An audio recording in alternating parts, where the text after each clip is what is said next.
If you look at the key expectations that we have from the budget this year, an important thing to keep in mind is that this year we're going to have a vote on account budget, right? So it's going to be an interim budget. So we don't expect any major announcements as such to come from the budget this time, and the announcements are likely to be held back for the new government that comes in power in July. Having said that, one can still look at what are the key areas we would like the finance minister to focus on. And in that, what one can see is that over the last few years, if you look at the last 5 years, the cost of cultivation, as per the CACP, has increased by about 40%.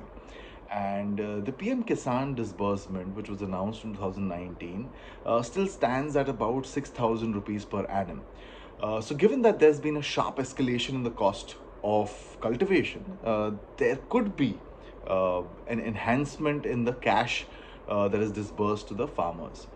What also supports this logic is that if you look at last year, we saw that a lot of curbs were put in place by the government when it came to exports of the wheat commodity, rice, as well as onion.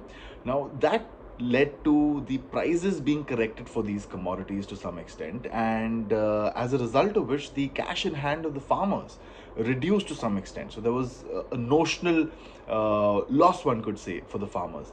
And sort of to compensate the farmers for that, there could be enhancement again to the PM Kisan scheme, so that the farmers can have more cash in hand this time around. So that's on the PM Kisan scheme. The other expectation is that the fertilizer subsidy this year is likely to show a decline on year, and that's because the raw material prices have cooled off.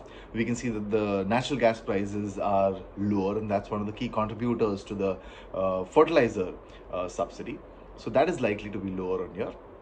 And third thing that we would like the finance minister definitely to focus on, which has seen focus to some extent in the past as well, is a focus on climate resilient crops. We're seeing that the weather events are increasing significantly over the years. We're seeing more instances of late onset of monsoon, unprecedented rainfall during November as well as in February, March. And that is leading to a lot of volatility in production and thereby in terms of the prices that are fetched for these crops. And hence, there is a need to go to crops which require lesser water content, which can withstand the vagaries of temperature. And this is where we see that more focus may be made on millets, as well as to some extent on maize. And these are quite weather resistant compared to some of the other crops that are sown in our country.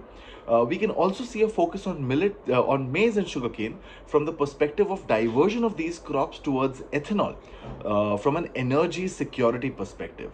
And so these are the three things we would definitely like the finance minister to focus on this time.